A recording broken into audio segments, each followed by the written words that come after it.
Hello, ladies. Sorry we're a little bit late, but we're about to get started.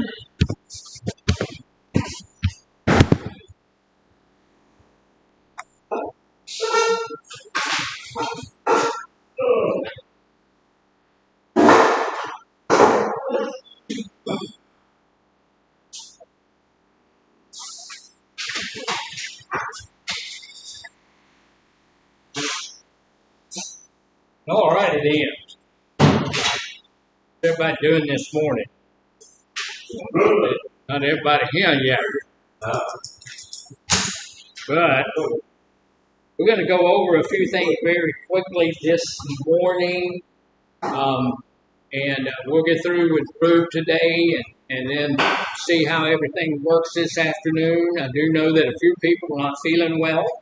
And I understand that. I don't know if that's happening over at North, but right now there's a few people in here that aren't feeling well. And look, that's just a little, the EMS folks came this morning, and there's a little virus of some kind that's going around. And I'm going to tell you this, that it's okay for a little virus to go around, but I will tell you, if you're the one with the virus, it doesn't feel like a little virus going around. It feels pretty nasty and it's not good and all that kind of stuff. However, we need to do what we can do to make sure that it doesn't get virulent, it doesn't get out to a whole bunch of stuff. So during the day today, what we need to do is clean up our areas real well.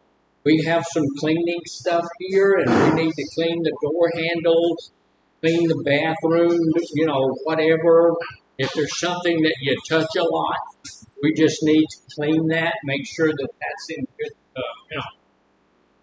doesn't have any germs and stuff on that. We need to kill the germs, or the germs kill us, right? Right? We don't want to have any of that stuff. So look, make sure that you sign off on your sheets that are going around so that we can get those done. At some point today, I'm going to be over at North to pick up those. Tomorrow, a little bit of housekeeping. Tomorrow's going to be a little bit weird. It's Thursday. Thursday's usually a pretty good day, but I don't know exactly how group is going to go tomorrow because I have to take my wife to the doctor tomorrow. I will be here in the morning, but I'm not sure how long I'll be here. So I don't know if I'll be here long enough to do group or not. You had a question? Sir, what do you call it? Oh, I'm sorry.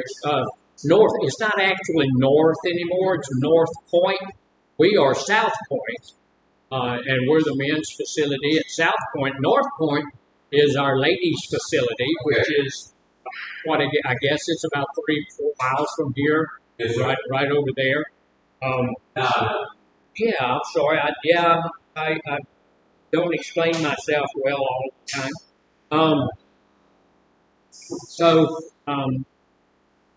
Like I said, I don't know. I may be doing group and then leaving after that, but I have to take my wife all the way to Houston for her doctor's appointment, and she's at this point not able to drive. So I'm going to have to go do that. So I'm not really sure. I'm spoken with my supervision about that, and so we'll see how that goes. Do we have everybody, Christian, or is one guy room 6? I don't know what this issue is. And he may not be. Oh, thank you, sir. We have one that went to the doctor. Yeah. So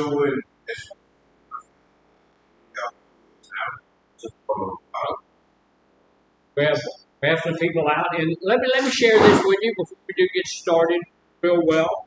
If you're right? So if you don't feel well, let your counselor know, sir. I'm not feeling as well as I'd like to. Thank you for asking. I have these, I think the same thing. I'm feeling a little woozy and all that stuff, so I don't feel well. I don't know if you've made it public knowledge or anything like that, but I did want to share with everyone that it's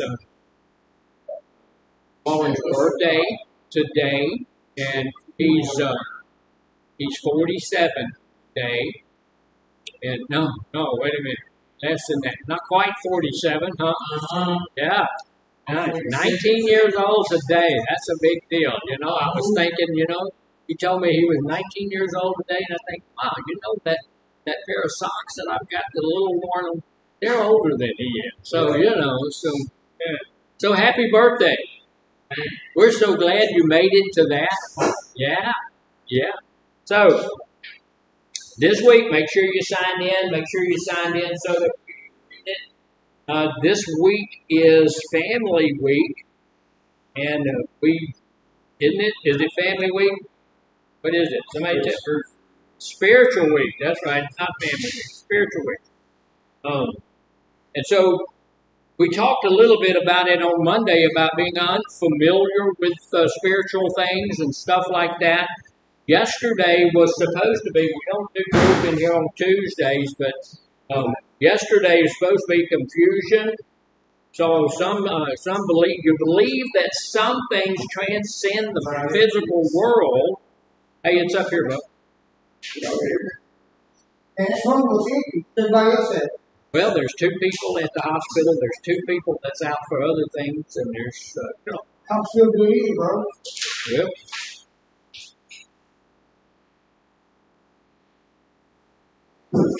Well, 20 days or something that can't happen. No problem. Well, that's the thing. If you want to after the group, if you'll come see me, we'll talk about it.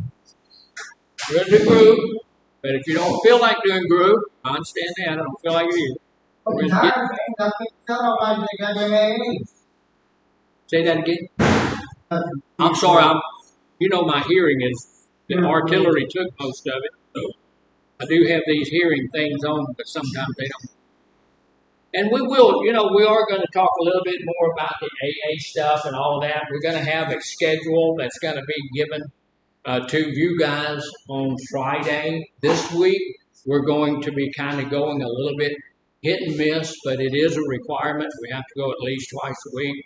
There's going to be somebody going every night. So, y'all just bear with that. It's not as bad as you think.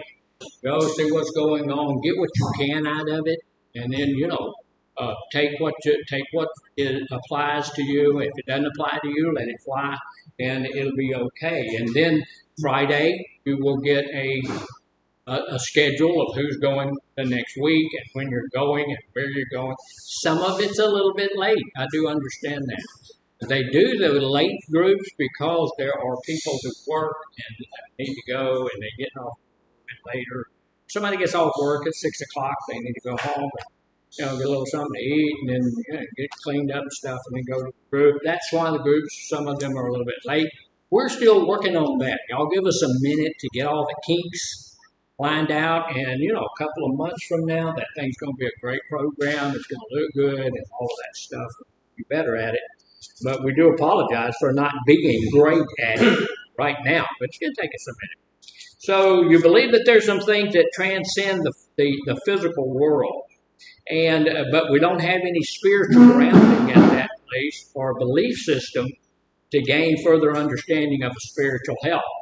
Then today is Wednesday, and we're at that place of being kind of tepid. And every time we talk about what that word tepid means, what does that mean? Anybody remember? Tepid means kind of lukewarm. When you get your coffee, I don't know, I think my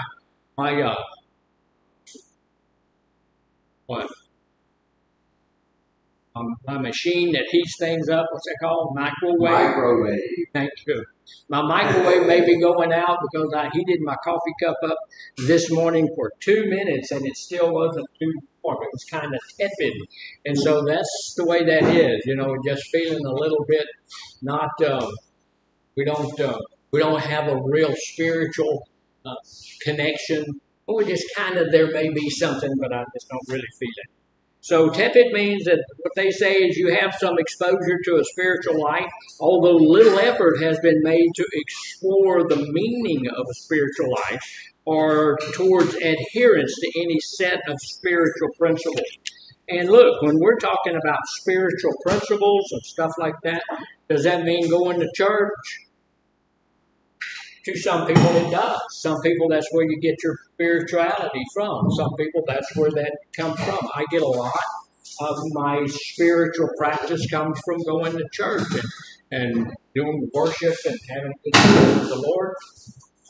But you don't necessarily have to do that. You can get spirituality from woods, spirituality from nature, spirituality from things that just really make you feel connected to the world and to spiritual things and to something a little bit bigger than yourself.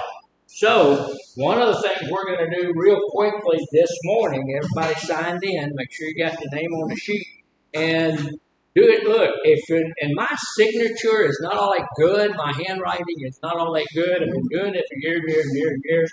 So sometimes you can't read what I write, and I understand that. So when you put your name on there, you know whether or not I can read it, and if I can't read it, print it out there beside it or something. Or if that don't work for you, then just let me know. Come and tell me, hey, this is my name. And when I connect that to you, then I'll be able to see that. And I'll know it. You know, that's how he does that. And so, we're talking about spiritual things this morning. And we're going to go through this pretty quickly. And we may change things up. We may take breaks at a little bit different time and all that kind of stuff, because like a lot of us are not feeling well. But down through the day, we need, like we said already, we need to take the time to use some of the stuff that we have. I don't know that we have anything like pine sol or anything pine or anything like that, but we do have some cleaning stuff. So we need to clean everything that we can clean and just make sure that we're not living in a germ-infested area. So It's pretty clean, Doc. It's pretty clean. Yeah, I do know that. It's not nasty. There was a time here when it was pretty nasty. Doc, this is not nasty. It's pretty clean. Got it pretty clean in here. I appreciate that. But what we're looking for is when you if you have something and if you've been sneezing and stuff like that, and you put your hands on the doorknob, stuff like that, then you leave germs on there. Those germs won't live forever. They live for just a little while. Say that again. I said if you sneeze, oh, yeah, grab doorknob, it's your dog. That's a good point. If you sneeze and if you need to clean up after yourself, and I do it. Yeah, I agree with that. But I don't want to get sick, so I'm going to clean up a little bit. So, look, we're going to look at one of the things that we've been talking about is the spiritual thing, is the spirituality is what we're going over this week. One of the things that we're going to be talking about is, and we're having a lot of AA things that's going on with us right now. And we're going to be talking about that just a little bit. So the point, what's the point? What's the point of a self-help group? To help yourself. That's a good point. A self-help group, that's to help myself, yeah. You know what self-help means is that me, along with other people who need the same thing as I do, we're going to get together and we're going to help one another. That's what self-help groups are about. We've taken a good look at that and we said, hey, you know what, that might be one of the best things in the world. Well, I can teach you all sorts of things and you guys are brilliant. And I see y'all taking that in and getting that. And those are some of the tools that you're going to need for when you get out of here that you'll be able to use yourself. I'm not going to go with you, but you're going to be able to take those tools with you and do that. All of those treatment plans that your counselor is giving you, those are there for the same reason. They are more intensely giving you the tools that you need to work with when you get out there, so that you don't have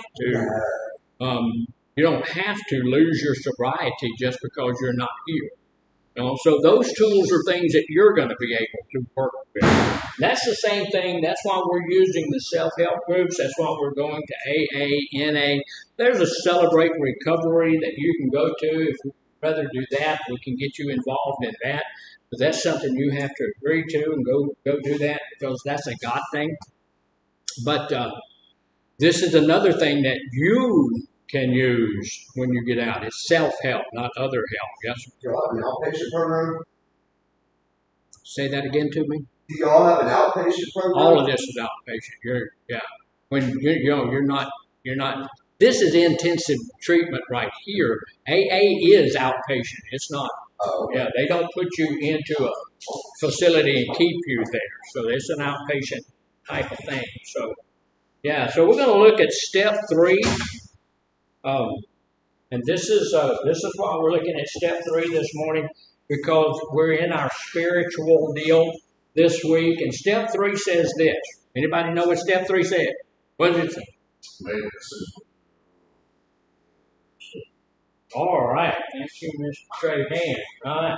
We made a decision to turn our will and our lives over to the care of God. So I'm going to turn my will and my life over to my God. And look, I'm going to tell you something. When I was back using my drug, I turned my will and my life over to my drug. Because my drug was my God. And I turned my will and I turned my life, everything that I did, everything that I wanted to do, everything that my whole outlook on life, my whole scope of being is where am I going to get it next? Where am I going to get the money? How am I going to live through it? How am I going to get that done? And so that was, I had turned my will and my life. I didn't have a will. I didn't really have a life. The alcohol and the drugs had that. So it was an easy thing for me to get to a place at sometimes where I figured out, I need to have a higher power in my life.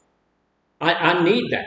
I'm not going to be able to do this thing without a higher power. So I accepted a higher power into my life. Now, my higher power, and here's the thing about AA, NA, all of them except for Celebrate Recovery, we don't tell you who to have or what to have as your higher power.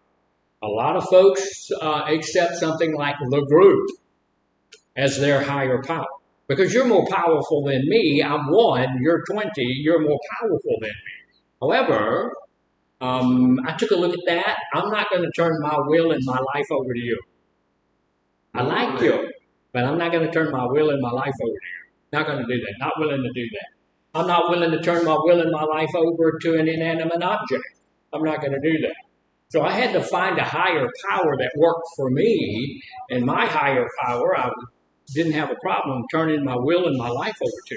However, it hasn't been the easiest thing in the world. So that's what I want to do. I want to turn my will and my life over to the Lord Jesus Christ. But, there's a lot of time. It was like yesterday, I went to the store to pick up something. I got some potato chips so that I could snack on those chips on the way home. That's not a good, healthy thing for me to do. But it was better than what I wanted because I walked through and y'all make jokes at my expense on top of it all the time. But I walked past the moon pies. I actually held in my hand yesterday some, moon pie. Take a look and okay, don't eat that. And you know what these people will do over here? They will put them on sale. Everything else is $9 to get a little piece of candy. Moon pies on sale for 49 cents. It's actually like 79 cents, But oh my God, here's a big old cookie with some marshmallow in the middle of it, and it's on sale. So, it just, you cannot not buy a moon pie when they're on sale. Your financial sense that you should be able to buy that. So here's the deal. My old God, my addiction to sugar, my addiction to alcohol, my addiction to drugs, my old God is always trying to pull me back from my new God. Always trying to get me back. And that's what happens to us when we get out of here. Our old God is always going to be there going, hey, I love you. You need me. Do you remember how good it felt when we were together? Do you remember how much you enjoyed me when we were together? And you know what I do? I mean, I remember that stuff, and man, I get around things that trigger me and all of that stuff, and it's just a mess. And so when I'm going through the store and something, walking through the sugar aisle, I walked yesterday by the ice cream aisle, and I was thanking my higher power because it's an amazing thing how expensive ice cream is now. And you have to look on it and make sure it says ice cream because there's a lot of it that doesn't say that. It says dairy product, and that's not ice cream. We don't really know what it is, but it's not ice cream, so we might need to get rid of that. Yes, sir. Just want to check. Bluebell is green. Bluebell still says ice cream. It still says ice cream, and that's just terrible because And I went by there yesterday, and it said no sugar. Bluebell had some ice cream, and it said no sugar added. I said okay, but no sugar added doesn't mean there's no sugar in it. My wife bought me some apple pies, those little bitty individual apple pies. And it says on it, and the reason she bought it was because it said no sugar added. But if you look at the thing, it has 4 grams of sugar in it. Now 4 grams of sugar comes from apples or whatever else is in there, and then all of the bread are carbohydrates, and the carbohydrates turn into sugar, and so it's not a good thing. So, turn my life and my will over to my higher power. When I turn my life over to my higher power, that means I don't have the right to do things in my life that are not good for me or for the people around me. I don't have that right. So when I look at something like the sugar is poison. It's not only poison for me, it is poison for you. Sugar is poison. We should do our level best to stay away from sugar. Because it's just poison. It's just like the drugs. Sugar is more addictive than cocaine. So it's a really bad thing. But if I've turned my life over to God, then I can't do sugar because sugar is going to mess me up. That's all right. Just go ahead. You want to get in. Yeah. All right. So it's a little bit different when I've turned my life over. That means as I go forward in my life, I'm going to do the things that would better please my higher power than myself. So when I start getting really self-absorbed, really into myself, really doing the things that I feel like I want to do, and it doesn't make any difference what everybody else wants and all of that kind of stuff, I need to stop a minute and say, what does my higher power think of that? What does my higher power want to say about that? Then our will is a completely different thing. I've turned my life over to my God, but my will is completely different because will means the things that I want to do outside of that. Things I want to do that, look, if I had my way, I'd have something sweet to eat today. If I had my way, vodka would be good for you. If I had my way, marijuana would not be the horrible, terrible drug that it is. It'd be good for you.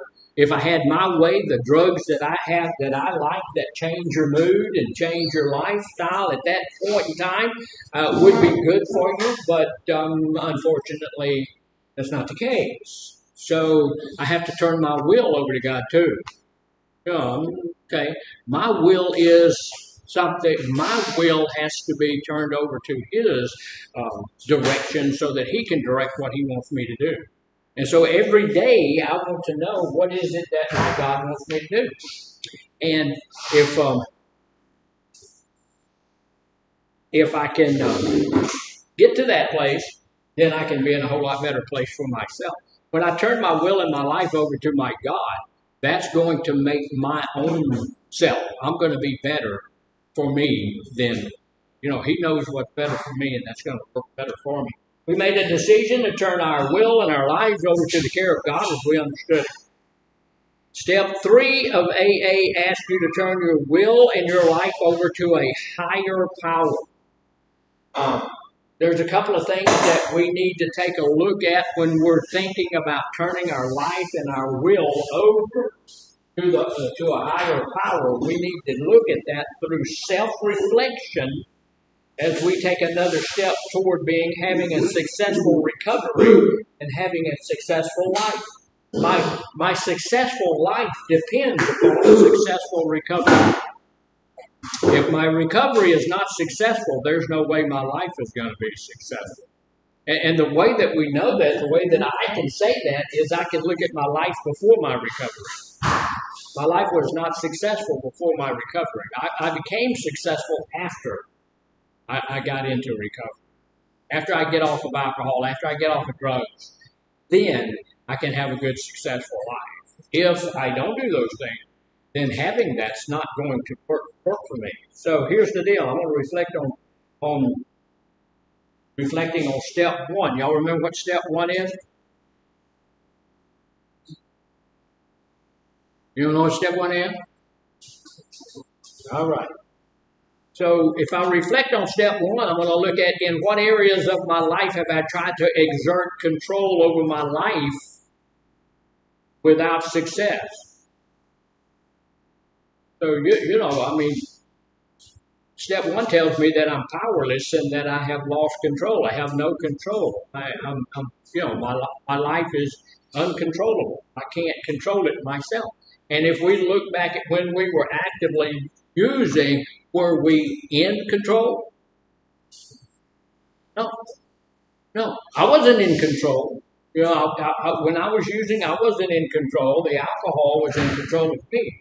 So I wasn't in control of that. So I've come to a place, and this was a big, big deal. And if we haven't gotten hold of step one, we hadn't put step one into our lives and really gotten to a place where we've got hold of that, then we need to take a real good, close look at that, because step one says I was powerless and my life had become unmanageable. Right? And when I am, what does being powerless mean? Means I have, yes, sir. You have no power over your own life. That's a good point. Yeah, I don't have any power. Unfortunately, we want to believe that we do have power. I've had so many people push back on that. Look, if you had the power, you wouldn't be here today. If you had the power, we wouldn't need, a group of people to help us. If we had the power, we wouldn't need a sponsor. We wouldn't need sober support people. We wouldn't need all of those people. We wouldn't need a pastor. We wouldn't need a church group. We wouldn't need any of those people. But we don't have that power. If we were powerful, if we had the power, we don't have to be super powerful, but if we had any power over our addiction at all, we wouldn't have to be here today. Right? So that's why we're sitting here today, and that's why I'm here today, is because I still need some help with my addiction. So, usually, and I do know that God Almighty can take it away from you because all things are possible through Him. But here's the thing: without that, then I'm going to need that help for the rest of my life. I need to know that my sponsor is there. I need to know that I have all that, because life was unmanageable then. And let me tell you a little bit something. Without my higher power and without the help of other people, my life is unmanageable now. I'll go use right now without somebody else's help. And so, we need to get to that place where we can do that. So how does it feel to be, how does it feel, and this is really, look, this is hard for some people. It's really, really, how does it feel to let go of that control? I've always been in control of my life, I thought, although it was unmanageable, and I got to a place where I really wasn't in control, but the alcohol or the drugs were in control of me, or the people who were around me that wanted me to stay in that condition so that they could use me until they used me up. Then they were in control, but myself, I was never in control. So at some point, I have to turn loose of that and let that control go to my higher power. How does that feel? Sorry? Feels like codependency on your sponsor. Feels like codependency on your sponsor. It's not codependency. What that means, codependency means I can't live without you. That's what. That's not what it means. It means I can't do this without help. And if you can do it without help, more power to you. Go ahead on. But you can. And as long as we keep saying, hey, look, and we keep pushing back on that and saying, hey, look, that don't feel right, that don't look, that means I'm still trying to hold on to that control. And until I let that go, then the alcohol, the drugs still have me. I need to be able to let that control go because I can't control it. If you could control it, it wouldn't be anything. If we could control it, it wouldn't be a problem. But since it is a problem, and since it has taken this and it has taken that, when I look at my life and I see that it has taken jobs and it has taken vehicles and it's taken houses and it has taken people out of my life, and still I get to the place where I still think I can control it, I can't control it. I need to be dependent on other people in my life, not codependent. Codependency is a disease, and I don't need to have that. Some of us suffer from that. But I don't ever want to tell anybody, you don't ever want to get into codependency, but you need to be dependent on other people. That's perfectly, totally healthy. To be dependent on your higher power first, and then dependent on your sober support system, and then dependent on your sponsor to be there to help you and to do all those things, because we need that help. Being dependent on other people is super healthy. Being codependent is not. I'm glad you brought that up, because a lot of people see getting help, being dependent on other people as something weakness. It's not weakness. You're not weak because you need help. You're weak. You're not weak because you need somebody else being in there and helping you get past. It's human. You're human. And the day that you feel like, hey, you know what, I don't need anybody else's help, I don't need any of that stuff, and you think like you're superhuman, you're not. You're just like we are. Everybody, you didn't come from another planet or something. You're just a human being, just like the rest of them. And you need the help. And you need to get to a place where you understand you need the help so that you will receive the help. Because if I keep believing I don't need it, won't receive it, I won't get it. So, it does feel really, really bad sometimes to let go of what we feel like is the control that we've had all of our lives. That's hard to do for somebody. It was hard to do for me. Look, I'm full grown now. I'm 72 years old. I do whatever I want to. I'm 72 years old. I mean, you can't tell me nothing. I'm full grown and all of that kind of stuff. So I don't need all of that. But I had to get to a place where I understood. The older I get, the more I know I need help to grow it. If I don't get it, I'm going to stay 12 years old the rest of my life. A lot of us suffer from being stuck at that 12-year-old. It's called arrested identity development. Wherever I started using drugs, wherever I started using alcohol, those places sometimes they get me stuck right there at that level of development. I started using alcohol and drugs when I was 8. Some of you beat me on that. But usually it's around 12 or 13. And so that arrests our development. And so our identity stays at that level. So, straight hand, how tall are you? 6'1". How much you weigh?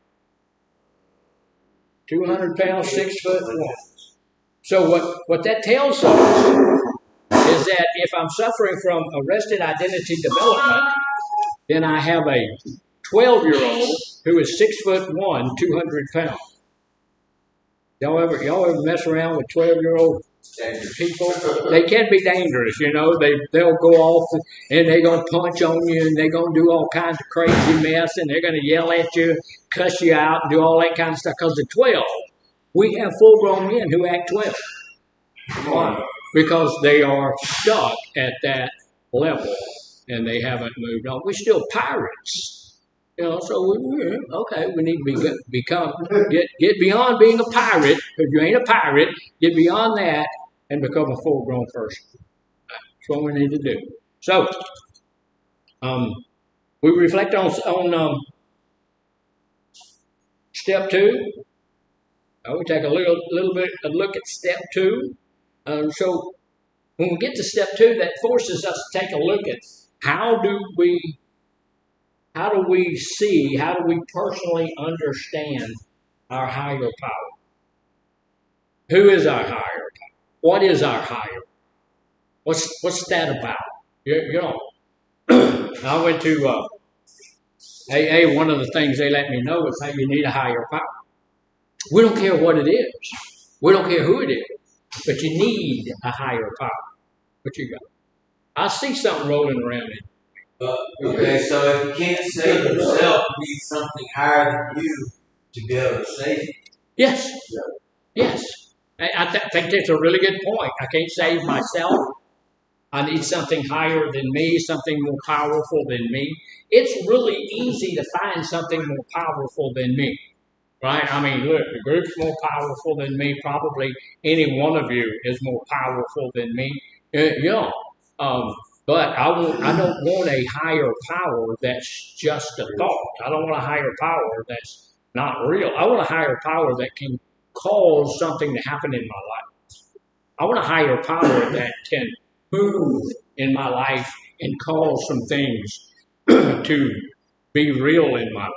I want a real higher power that can heal me, that can do things in my life, that can save me, like you said, and can keep me from needing what it was before that I needed so bad. My limbic system told me that I needed alcohol so bad. Man, I'm going to tell you what, I'd get up in the morning and my limbic system would be looking for something to use. And my dad, he was a stone cold alcoholic, died on the front porch of he had a little trailer when a freezing storm came through and froze him to death because he was drunk, didn't have sense enough to get in and get up and walk into the house, But he taught me a couple of things. Didn't teach me much, but he taught me a couple of things. And one of the things he taught me was to save a little hair of the dog that fits you. So what that means is that, when I'm drinking the vodka and stuff, I'd leave about that much in the bottle and leave it beside the bed so that when I woke up in the morning at 5 or 6 in the morning, first thing I did was have a big old hit of vodka. And then on the way to work, I would drink what was left under my seat because I always had a bottle under my seat. And back in those days, I don't know how it is now, but back in those days, couldn't buy booze before noon, so I'd have to have enough to keep me going till noon, and then I'd go to the liquor store for lunchtime, and I'd buy me some more, and I'd have something, and all day long I was somewhere, but I wasn't sober. And so it took, and I still wake up sometimes in the middle of the night because I've had those dreams and those kinds of stuff. This is years and years and years ago. But I don't wake up with that desire to use that. So don't be that stuff. But I had to know. Look, I need to make that decision. So, what role has faith played in your recovery so far? Has it played? Has faith played any role in your recovery? Faith plays a huge role in my recovery. I will tell you something that I learned a little while back. I could not be, look, I've been in my recovery a minute. I could not be in this. I go day by day. Right? It's a day by day thing. So I'm in my recovery because God helped me make it through yesterday. And God started off today with me. So he and I started off this day together. And I'm going to make this day, but I'm not going to make this day by myself. And I don't want to make this day by myself. I'm not going to try to make this day by myself because I learned a little while ago that I couldn't. Here, let me share this with you. Y'all get a hold of this and take it for what it's worth.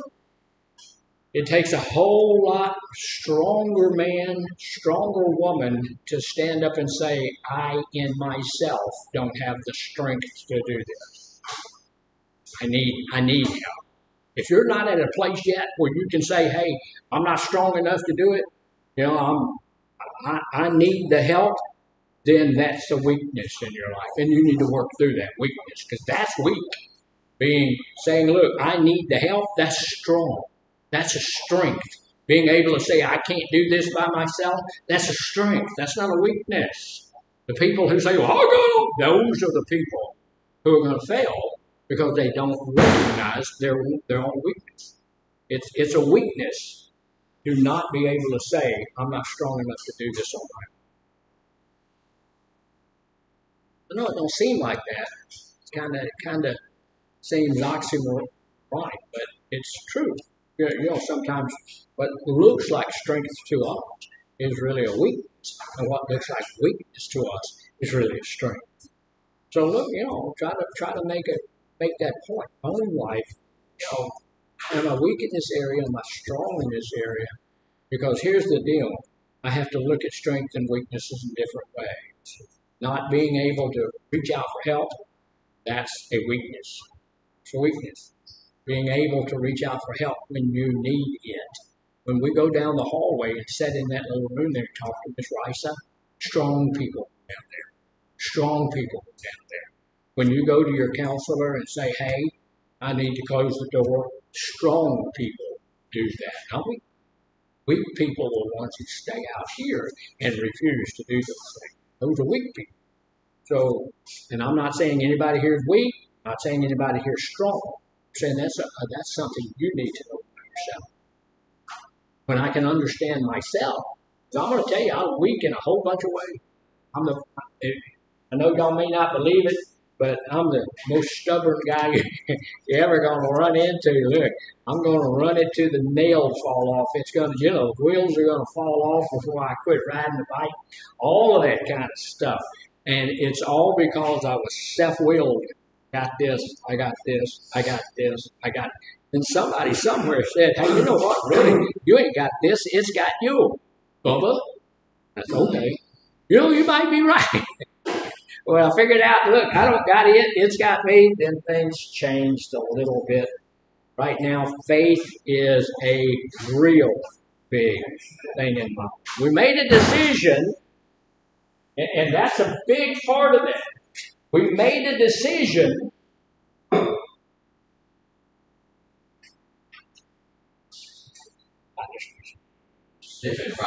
Yeah. We made a decision. That means I had to make the decision. I had to decide. Look, your higher power says, here it is. Here's all the help you need. Here's everything you need. I've got everything you need. I own all the hills, I own all the cattle on all the hills, I own all the fleas on all the cattle on all the hills. Everything I've got, I'll give to you. I'm going to help you walk through this. You're never going to have to do it by yourself. And there's other people that I'm going to put in your life, and they're going to help you too. But you are the one who has to make the decision to say, okay, I'll receive that. Okay, I'm going to receive that. If you say, well, look, no, I got this. Okay. You ain't ready yet. No. If you say, well, look, I don't need your help. Okay, he's not going to force anything in the world on you. But, no. So that's a real big point there. It said we made the decision to do it. I made the decision. So you have to make a decision in your life that, yeah, first off, I do need help. Right? First off, I need somebody to come alongside me and say, hey, let me give you a little bit of advice. This is how I learned it. This is what sponsors do. They don't come and give you any magic or anything like that. They do help you walk through the steps. That's one of the little things that we do is help you walk through the steps. But then they say, when you say, hey, look, man, I want to use really, really badly, they say, look, okay, this is how I got through that. It may work for you too. It may not, but it may work for you. I don't make any guarantees to any of my sponsees, but it might work for you. It may not, but it might. So if it might, you might ought to give it a shot. So, we made the decision. Your mother cannot make the decision for you. Your sponsor can't make the decision for you. Your group can't make the decision for you. Your counselor, your therapist, no one can make the decision for you. It's your decision. You don't have to do it. So, we made a decision to turn our will and our lives over to the care of God. So, if we made a commitment to turn our life over to a higher power, then what actions can you take today to show your commitment to step 3? What actions can you do to show that you've made a commitment to turn your life and your will over to God? Surrender. Yeah, just surrender. Quit fighting it. Yeah. I ain't got no more. I got to a place where running wasn't an option. I got all I need. I'm not going to go anymore. I don't want any more. I'm not running any farther. So, what was that? You're going to surrender? Yeah. I have surrendered. I surrendered to God years and years and years ago. So, okay. Whatever you want me to do, we're gonna do that. So my higher power. Thank God. Sorry. Awesome. So maybe look, I want to tell you this: no matter what you are, no matter where you are in your life, I will tell you that God has a better plan. God knows more about it than you do.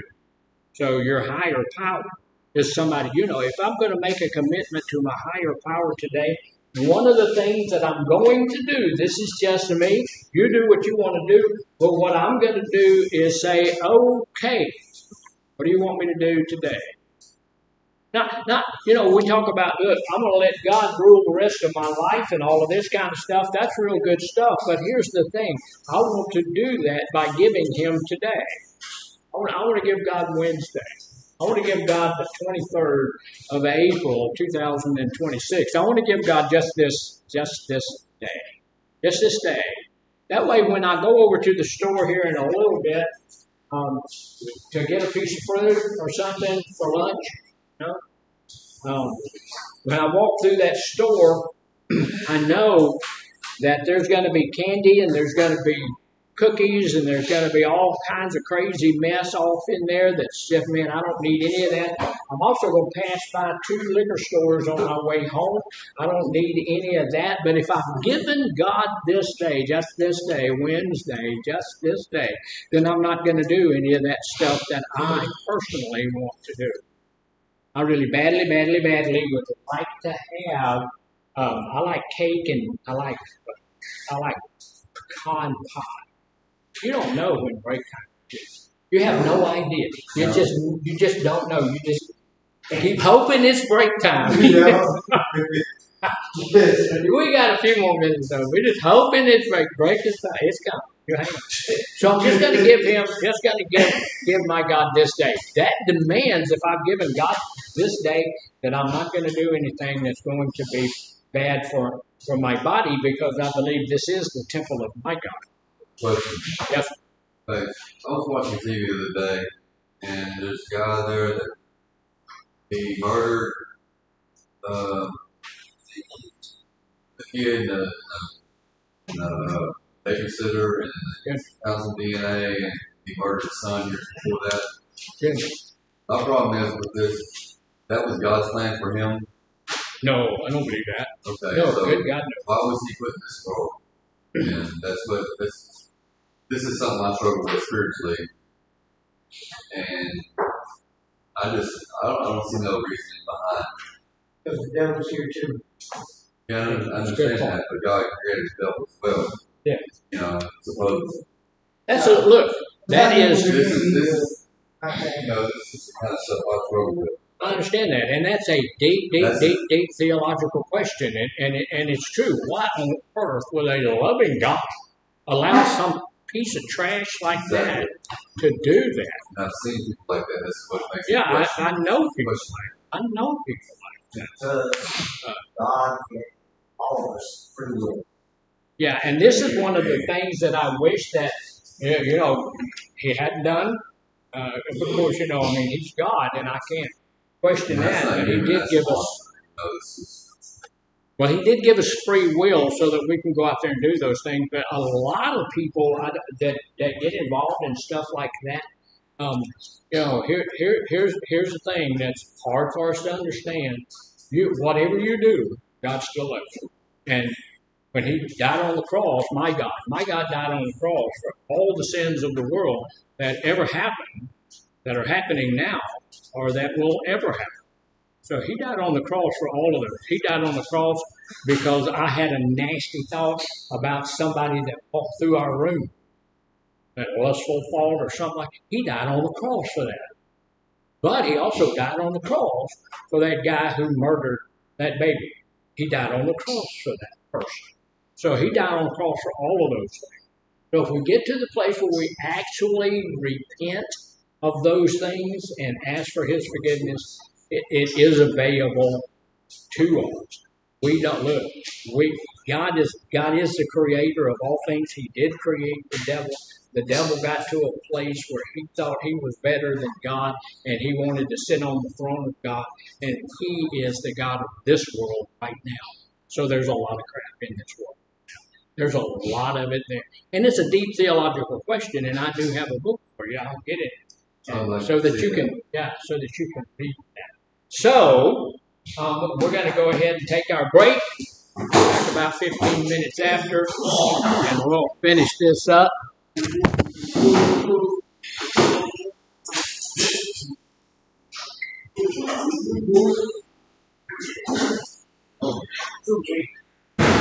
Oh, I see you ready.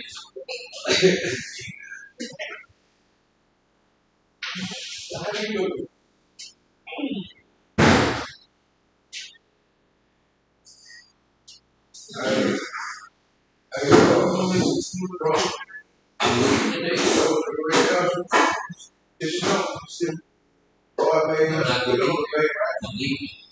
I ain't even know about it. It's just how you feel first and foremost.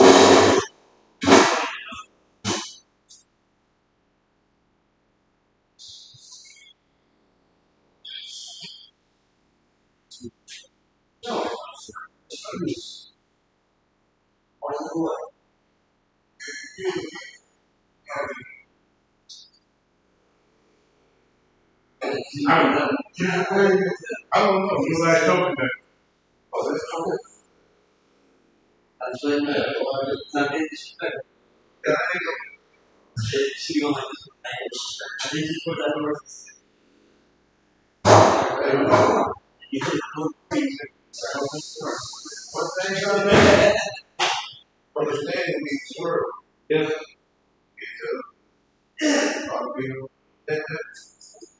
See, the only thing you have to do is a farmer. Yeah. And I know that every time I go down that road, my tire gets. Let me take you a bit. You got that? But no, I want to see that too.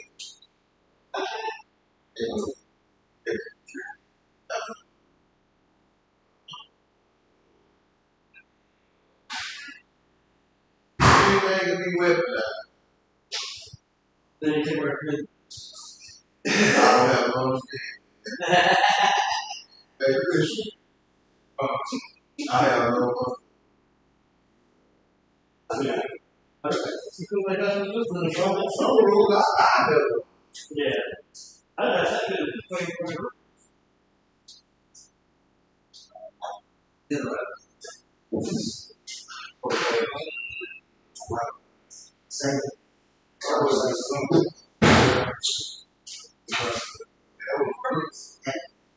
Yeah,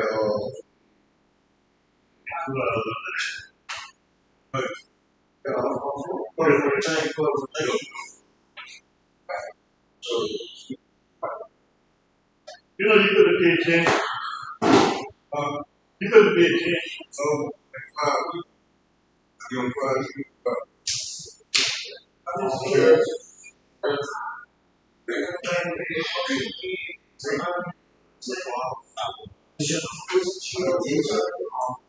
What?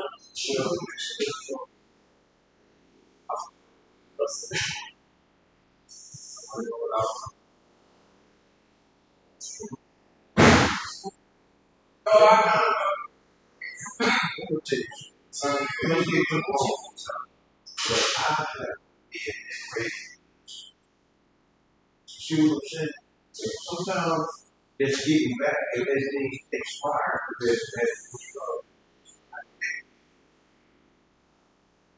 That's just like we want to fall in love, like Christians. But if she don't even love herself, or know how to love herself, no matter how many swallows, how days and trips she never I'm pouring out, she can't, she don't have the capacity, you understand what I'm saying? To hold them. So she can't give them capacity back. You know what I'm saying? A person has to understand the person's capacity. Man, that's capacity.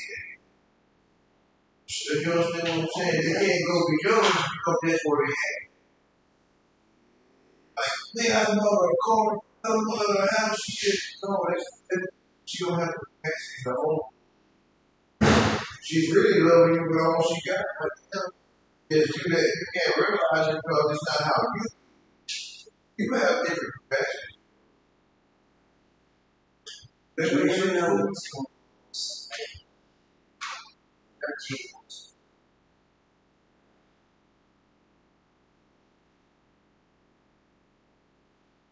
So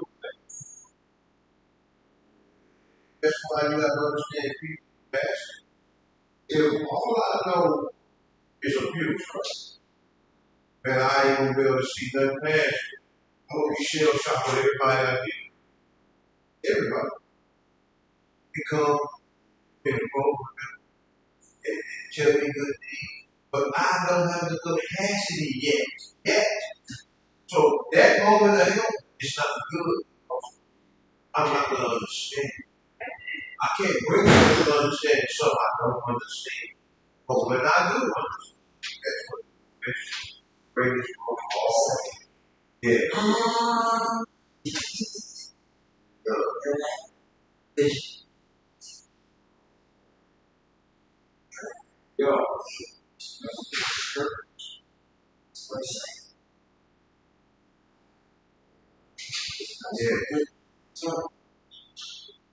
I'm with you. I'm with you.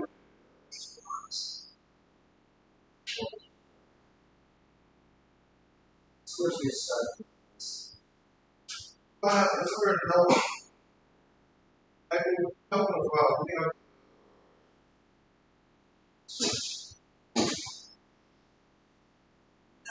got to know. You got to, if you don't know, you know,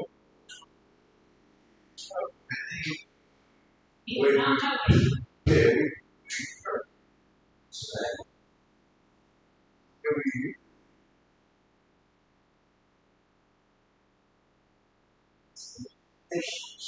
yeah, and be patient with ourselves.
That's it.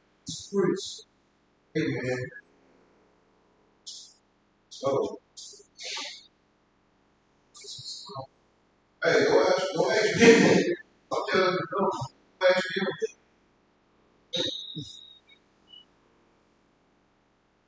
I don't know what time y'all do on pressure off time. I don't know it, man. And you know what? Say something about it. What do you say? Oh, I'm just telling you. I try to feel it. Oh, they did pay for it. No, I can't get it. Still, they did go and tell me to go something to get you. And be being fish. Like, you know, I don't shit. So they'll go in there with a whole different story. So you come out, really just kind of like that kid Dr. Gordon talking about, really. Dealing with God. Listen to them. And they sit here and play this tough guy. What's wrong with you? Hey.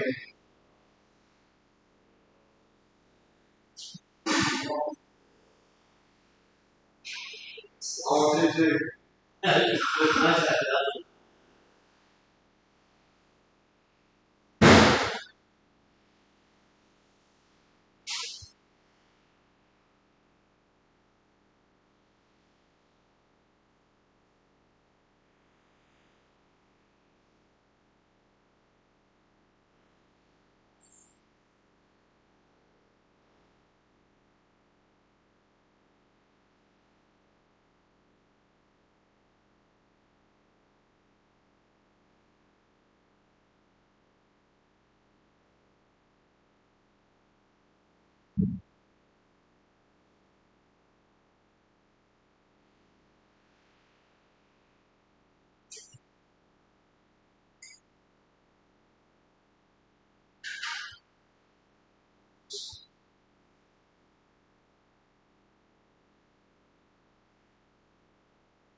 We're going to rock out. You know?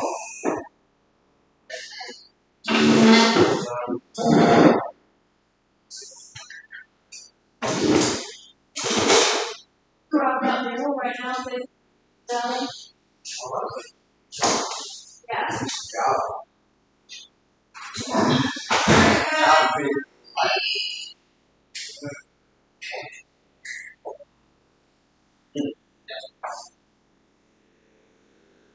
Yeah, say,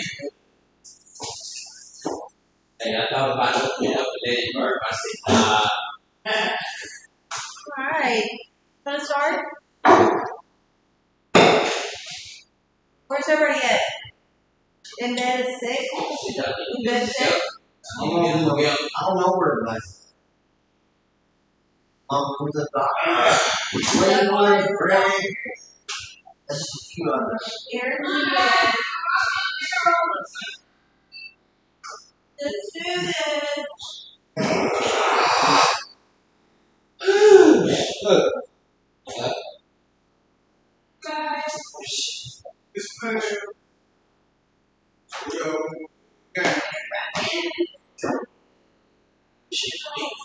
Mr. Shaw. Shaw. Just now.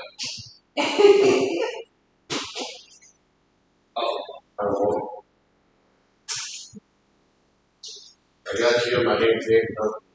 You don't want a job? No. You don't want a job? You don't want a job? No.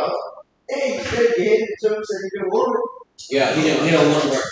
I missed that. Job. I got a job today. Give me on issue. Yeah, that's right. Oh, yeah, good. You're sitting there, right?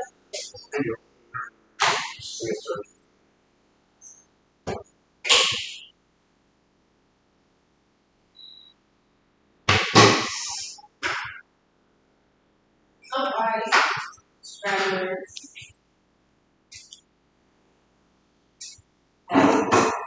It'd be good if none of y'all come. For real. Alright, go ahead, Katie. Okay. The no and zero in it now.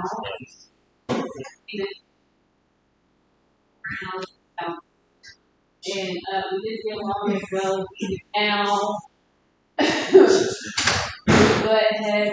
Butted heads a lot. He was stubborn. I was stubborn. But he taught me a lot. This time. You know, he taught me how to be patient and let the client come to their own understanding.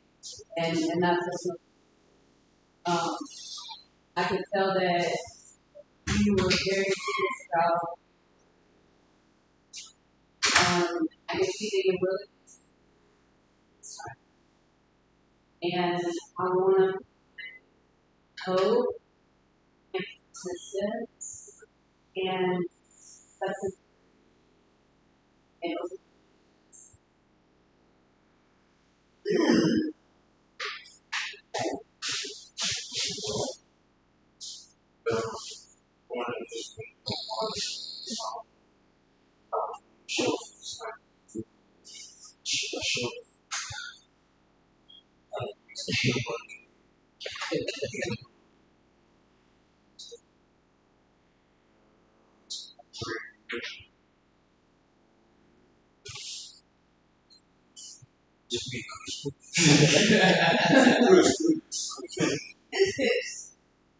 You know, to make sure everybody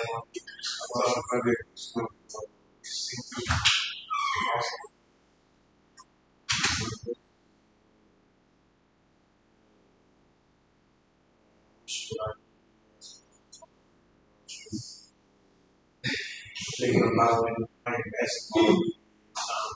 You know, you know, I mean, so to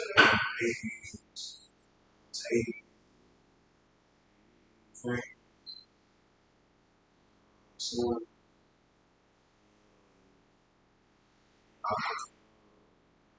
I'm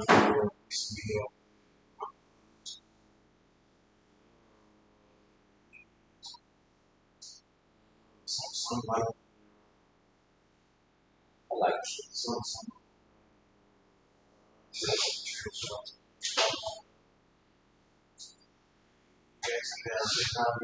Yeah.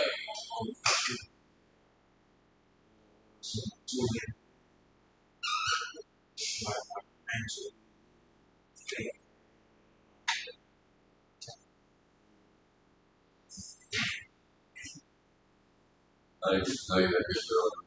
You know, you could flip it this way. I've seen in a while. If you can bring that out of the world, good. That's all. Keep up positivity. And there. Okay, speak. Oh shit. Nah, really good person, bro. Strong individual. I said that. Character. you're a strong person. If you walk, and you joke around a lot, and then you always trying to push people up, man. It's not understood. But you didn't have to help me. You didn't have to pay them. That's just take that out and get over it. So just focus on you. That's all I got.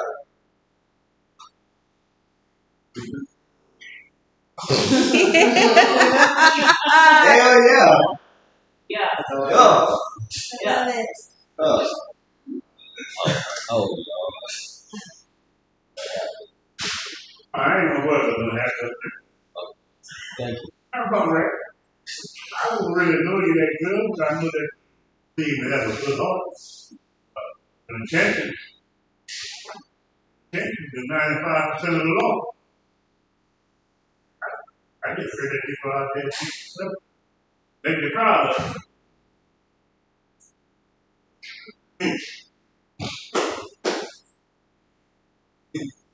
Sure.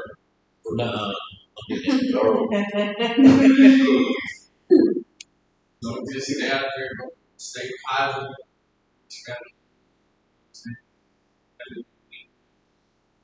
Don't miss. You got anybody missing?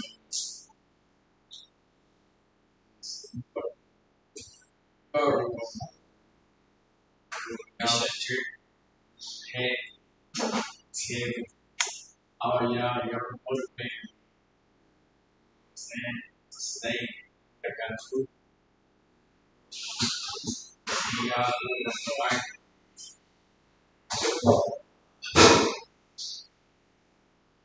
so Fair. Oh. Keep on doing haircuts. Oh, man. Stay out of the kitchen. There. And, I'm just kidding. Yeah. Just wish you the best out there. Just keep your faith. You know what I mean? Keep pushing forward. Nobody. Don't look at me. Just want to tell you, man, stay strong, stay motivated, stay disciplined. So, not bad. That man Robert. When I first got here, first grade.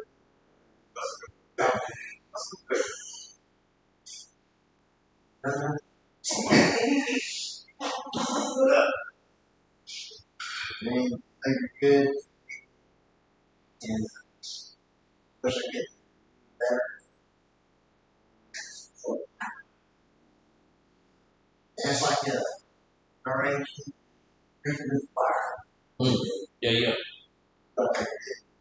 Be safe. Daryl, one day at a time.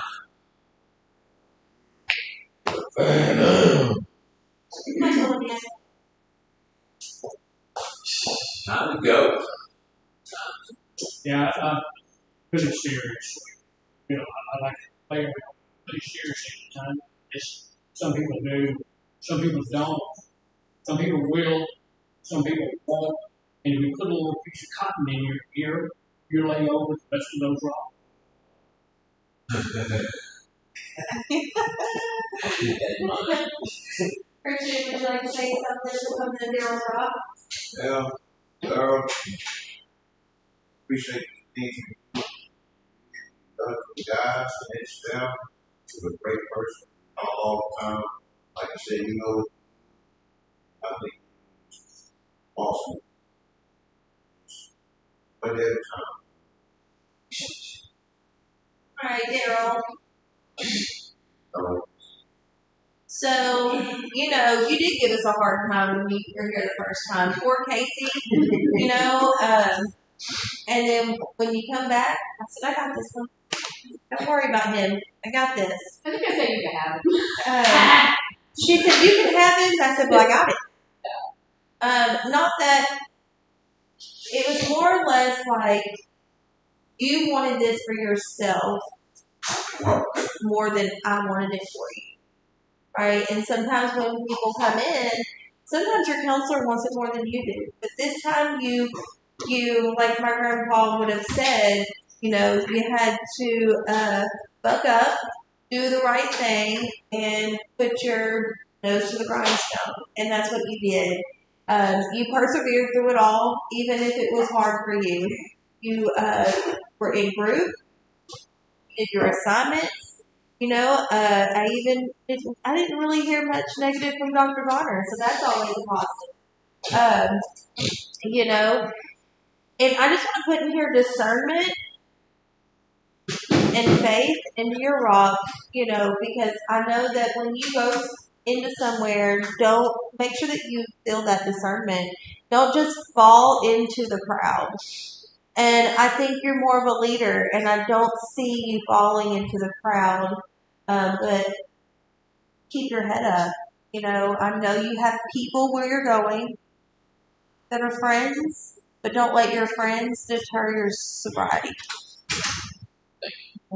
Welcome, and you have a great support system with your daughter. She's awesome. We love her. And Daryl, we love you.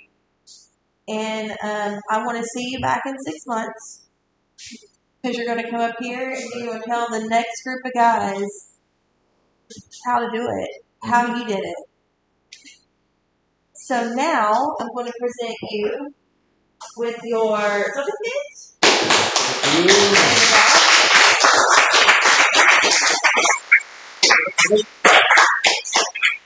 The class dismissed.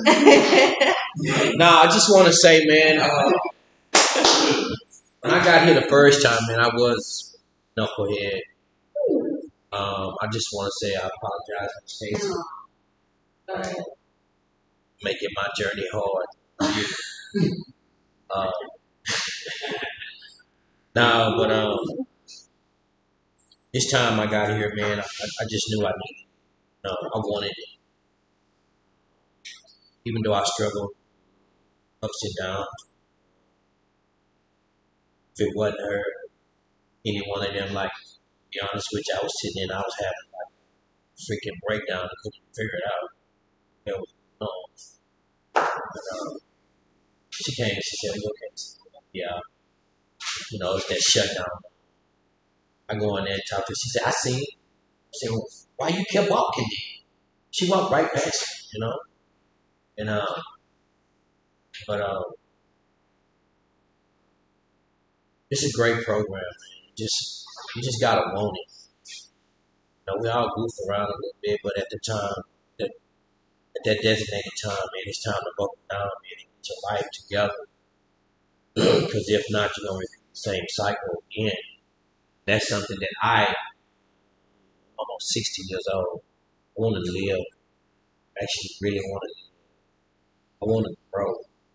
I want to be able to come in and talk to some of you guys, as well as other people talk with me. Dr. Garner's a good guy. He's a good man. Even though sometimes we don't understand what he's talking about. What you don't know, what you don't learn, what you don't understand, whatever he talk about is something in there. It's for all of us. Take what you can use and what you can't use, throw it away. I'll just stay prayed up, man, and just do what you got to do to make this task, man. You know what I'm saying? But your big problem, the biggest thing that's going to happen, man, is once you hit that, it determines on, I'm going to do this, I'm going to do that. When you get to a situation like that, man, just pray. But the day I relapsed, I called Miss Kia. I don't know where she came. No disrespect toward her. She's like another sister to me. I called and I said, "Miss Kia, I'm crying. I'm finna relapse." She said, "Darren, why you get in your car?" Excuse me. I said, "Bitch, no." I went and got her. You know what I'm saying? Because in my mind, I felt like nothing she can say, nothing she can do changed my mind.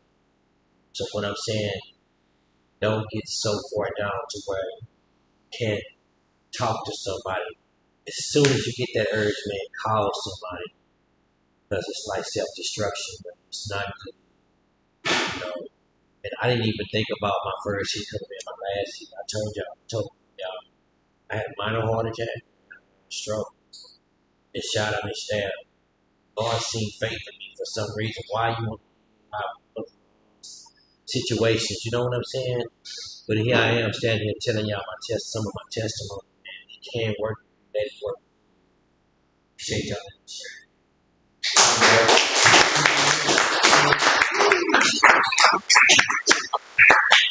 We'll take that over. All righty then. Sorry, ladies. We had to rock somebody out. You know, we're losing one of our clients over here, and everybody's excited about him getting out, doing well, or just getting out, going away. No, he's a good guy, and we're going to miss him around here. So sorry about that. We're going to finish up here pretty quickly, and as soon as we do this, we'll take a break. We may get out a little bit early. Is that all right with everybody? Yes, sir. I know. Look, you want your money's worth, so group needs to go as far as it needs to go. And I wanted to say too that look, one of the things we need to take a look at is we're going to be going to AA and NA and all that stuff. And the ladies today are coming up with a schedule that will show you who's going to be going tonight and the rest of this week. And then on Friday, we're going to have a schedule that's going to show you who's going to go for the next week. We all have to go for a couple of times a week. Now, here's the deal, and I said that entirely incorrectly. We don't have to go. We get to go. It can be a good thing. So we just want to get that done, see what we can get done out of it, and it's going to be all right. So real quickly, we're going to get this done so we can take a little bit of extra time off. So we asked, what actions can you do today to show your commitment to step 3? And I was talking about just giving yourself to God, your higher power, whatever that higher power might be, on a daily basis. Wake up in the morning and say, from this morning, from this time until the end of this day belongs to you. It's up to you. It said, and so just turn it over to him. And we had a good question here. There's a lot of evil in the world, isn't there? Yeah, there's a whole bunch of evil in the world, and look, as long as there are going to be people in the world, there's going to be evil in the world. Lions and tigers and bears, oh my, they kill each other and they do all of that stuff, but they do that to eat. We do it to eat and then for sport, we do all those things. But it's because there's a whole lot of stuff, that deep theological thing, and that's not what this is about today. What this is about is, should we have a higher power in our life or should we not? It's a spiritual week this week, and I'm going to tell you, in my experience, absolutely yes. We need to have some spirituality into our life. Myself, and I say this, and I'm really grateful to be working at a place where I can say that Jesus Christ is my Lord and Savior. He saved my life, He saved my soul, He saved my spirit, and He's just my God. And, if my bosses ever tell me I can't declare the Lord Jesus Christ, then I won't be working here. Because He said if I ever denied Him, He would deny me, and I'm not going to give Him that opportunity. So I'll never deny Him. But your higher power, I can't tell you what that needs to be. I can tell you that I can share mine with you if you want me to. Come to my office and we'll talk about it. But as you go to AA or NA or any of these things this week, start looking at the higher power concept. See what that's going to help you. So today I'm giving this day what's left of it. It's about 10:30, 10 something. What's left of this day belongs to my God. Yeah, so, and people ask if He tells you to go to Africa, would you go? Well, yeah. I mean, I don't have a choice in that. You know, he's my God. I'm his. I was bought with a price. I'm a slave. So if he tells me to, okay, I'm going. I'm out here because he wants me out here. You know. So the second question they ask in this little thing here is, how will turning your will over to your higher power change your approach to recovery? Go look, there's the squirrel. I'm sorry. But there's a squirrel just ran by the door. I get excited over squirrels. Yeah, tree rats. Is there a dog? Well, back in Mississippi, we eat those things. Yeah, you know, they don't run around the yard like this over Mississippi. They don't live long if they do that. Yeah, so we eat them over there. We cook them down in a bowl of something or another, and then poke a little hole in their head and suck their brain out. Oh, Now, I will tell you that my brother-in-law did that, and I don't. So, say it again. My grandma used to eat squirrel brain. Oh yeah. Well, look, I mean, my brother-in-law would do that. I guess I don't know. He thought they were good. I have eaten squirrel, but I'm not a real big squirrel eater. But I will tell you, I live out in the country. If I sit on my front porch, there's thousands of these little boogers running around, and there's also bunches of rabbits. We got some big old rabbits out there. So, you know, what's that old country and western song? Country boy can't survive. I won't starve. So how will turning your will over to your higher power change your approach to recovery? My willpower is pretty much worthless. There was a long time, you know, we talk about the disease concept of addiction, and we need to get to the place where we understand that this thing that's got me, this addictive thing, this addiction thing that's got a hold of me is a disease. It's not willpower. If it was, then, you know, we could all just, if this was all about willpower, just like the president's wife years and years ago, she said, just say no. If we could just say no and quit, we would.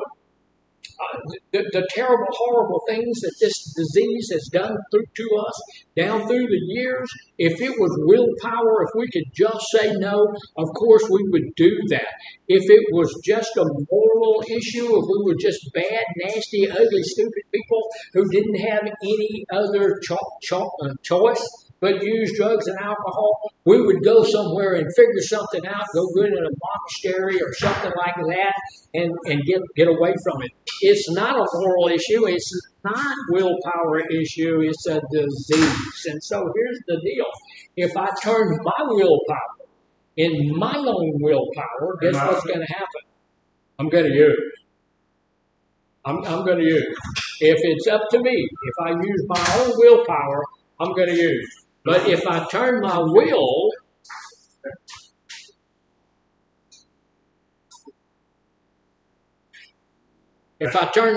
over to God, then look, let me tell you something.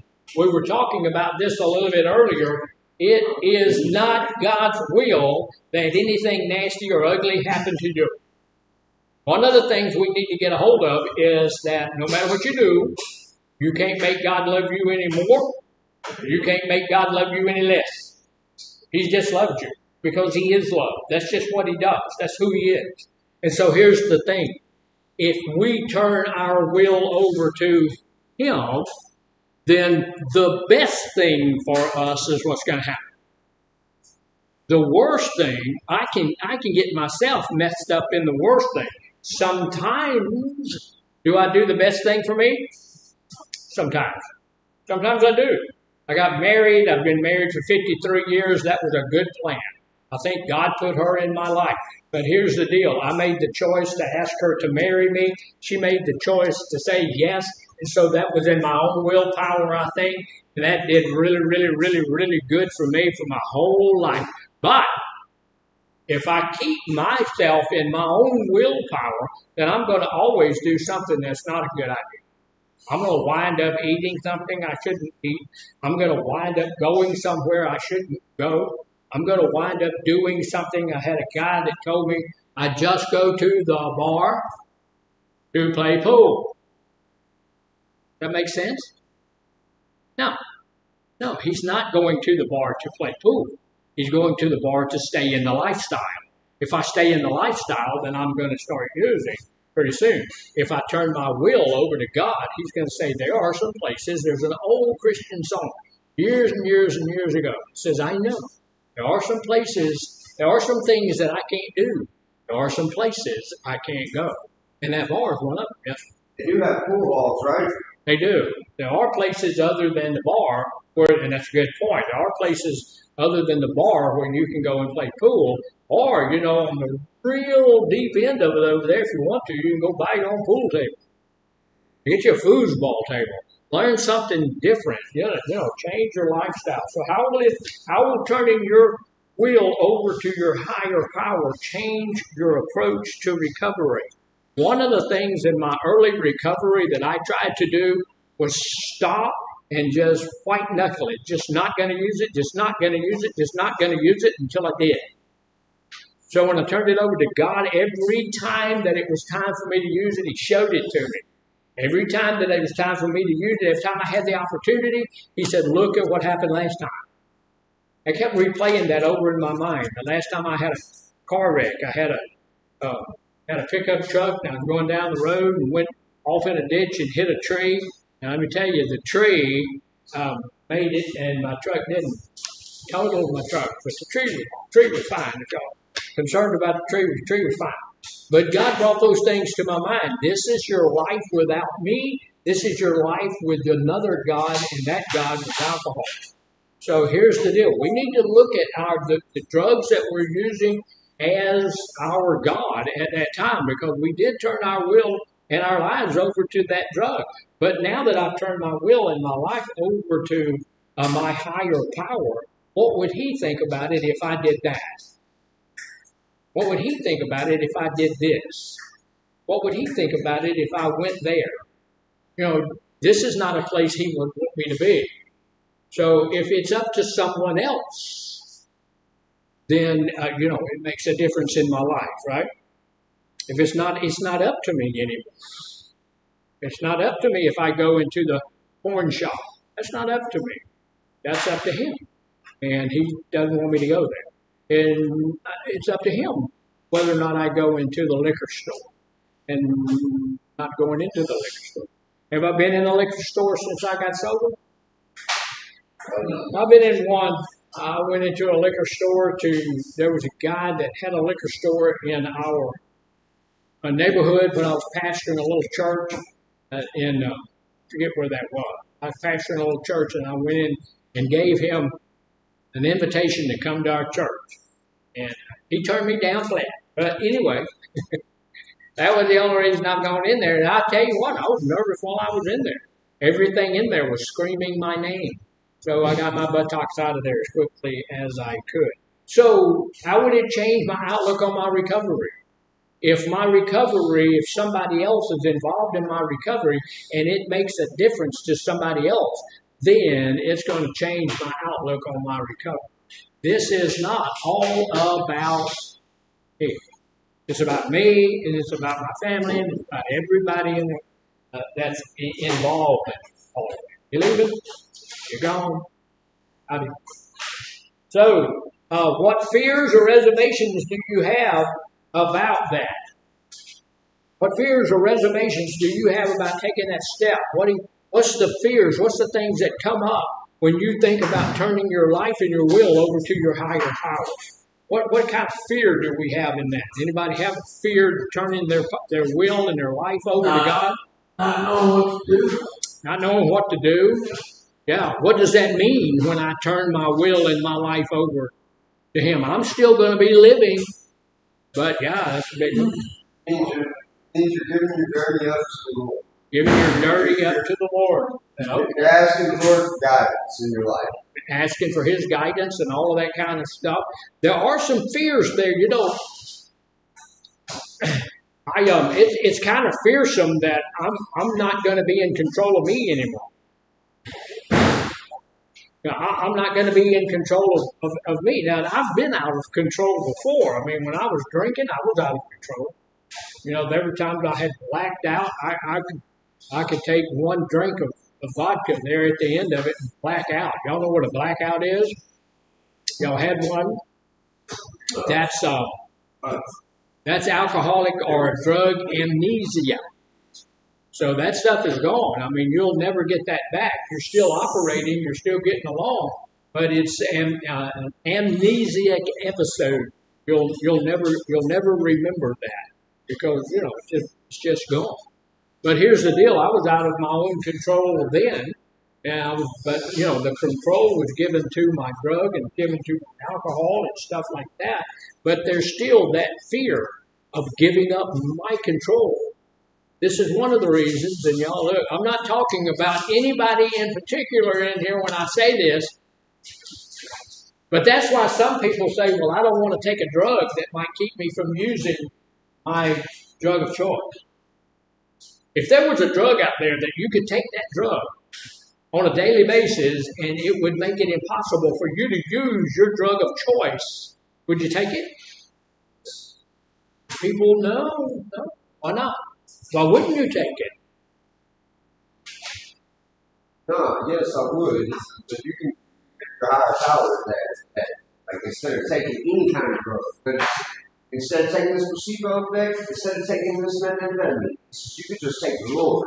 You could just give You could, but we haven't done that in the past, and so we need to get to the place where we do that. I've had dozens of people, I love the Lord. I love the Lord, man. I'm gonna turn and then not do that because we've been Christians for 50 years and we didn't turn our lives over then.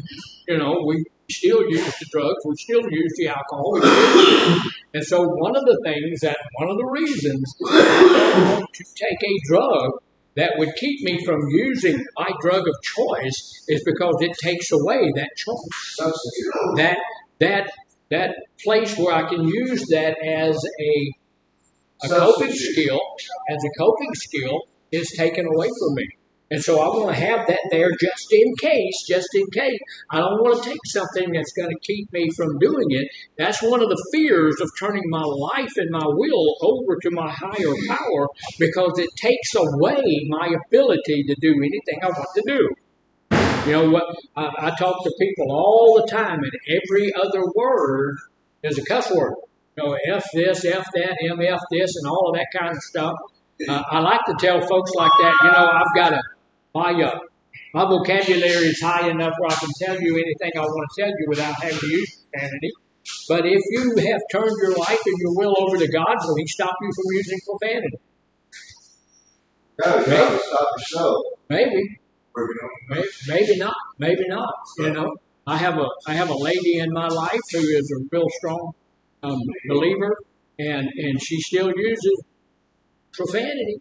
It's just not something that God has taken away from her, but He will let you know that there's times that you should be doing it. But if I give my will and my life over to Him, that's one of the greatest fears. It takes away my own personal choice about what I'm going to do there. And that's why if I'm an alcoholic, that's why I wouldn't want to take antabuse or anything like that, because that could take away my ability to use that in the future if I want to use that. Now I don't ever want to use again, but if I knew I was going to use, would I take a drug to keep me from? I would take that drug because I know that I can't do that. If I do that again, I'm never going to end again. I'm never going to stop, and I'll be pretty much messed up for the rest of my life, or dead, or something. Now, here's real quickly. We're going to do this, and then we'll quit. We made a decision to turn our wills over to the care of God. So when we do that, look. Number 4 says, look, we are seeking wisdom from our higher power. That means how can you seek guidance from your higher power when you face challenges? How can you do that? Y'all just go ahead. We're not trying to do it. So how can you do that? How can you seek wisdom from your higher power? Prayer, yeah. You have to. Here's a good point now, and I don't want to take anything away from AA, NA, or any of the self-help groups because I'm a real believer in them. When you leave this program, Mr. Shaw is leaving today. when he leaves this program, he will be referred to a self-help group. Does that mean he has to go? No, it's going to be his choice, but he still is going to be referred to that self-help group. And so we want you to go to that self-help group. We want you to get a sponsor. We want you to do all of those kinds of things. So, but one of the things that I tell my AA group all the time, here's the deal is, I want to have a higher power that I can, when there's a challenge in my life, I can go to for help, right? And I can't go to the doorknob, and I can't go to this group usually. So I'm not going to have you guys as my higher power. I'm not going to have the doorknob. But if that's the only thing, I have a really good friend of mine who went to AA, and he was mad at God and all of this kind of stuff. So he decided that the doorknob was going to be his higher power. And he went in and he stayed in AA probably 5 years with the doorknob as his higher power. And then he got to a place where he accepted that there is a higher power that's more powerful than the doorknob. And he now is a deacon in his church somewhere. So you are right. We can go to God as long as our higher power is real and can actually affect something in your life. We can go to our higher power by meditation. We can go to our higher power by studying. If that higher power has a book, the Bible or the Quran or the whatever, we can go and we can study that. We can also go in prayer and be in prayer with our higher power, just be in some type of contact with them. So, what trusted people or mentors can help you strengthen your faith? Is there someone who can help you strengthen your faith? Is there somebody in your life who will be in your life that can help you strengthen your faith? Is anybody you meet in church? Anybody you meet at church? I do know what you mean. Some of those people at church don't help me with my faith much at all. Yeah, but there are, there's we have pastors and we have preachers and we have evangelists and we have other people that can help you with that, and we also sponsors are good at that. And then sober, and I like this a whole lot. Sober support people. Not all of the people in your life that are sober have to be your sponsor, be your sober support people. Can your family be sober support people for you? Absolutely, if they are indeed sober. Sober support people. Your family should be supporting you. And if they're not, that's sad. But, the other thing is I've got a lot of family members who still use, and they're not part of my sober support. But I also have a lot of people that I know, some of them from AA, some of them from the church and other places that are sober support systems for me. Some of them are in recovery. Most of the ones in AA, of course, they're in recovery. There's a lot of the others that are not. The difference is that the ones who are in recovery understand what I'm going through. The ones who are not in recovery, they are compassionate, but they don't understand it. It takes one to know. Takes one to know one. I tell you, I've had in my group, we've had several people who relapse and come back, and I will tell you, that's one of the places we don't see people who are judgmental. Because we've been there, done that. We don't have that. No. Put that in your pocket.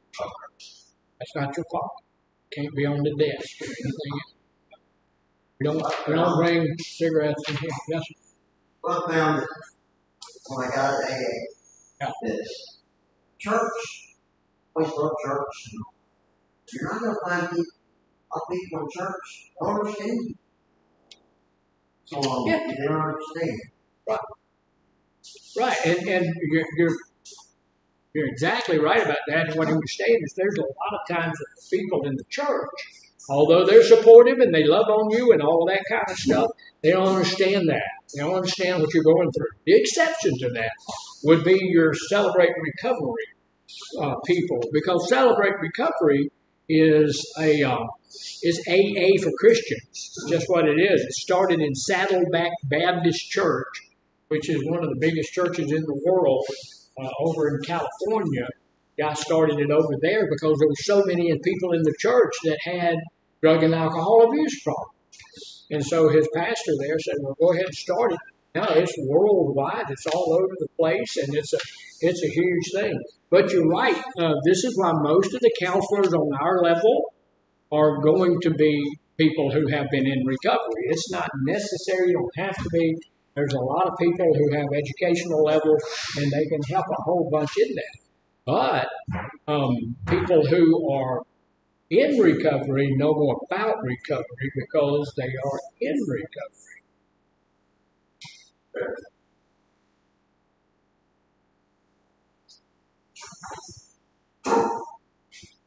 So, and that's entirely true. It doesn't mean that a therapist or a counselor who is educated and is not, they have the license, but they're not in recovery, can't help.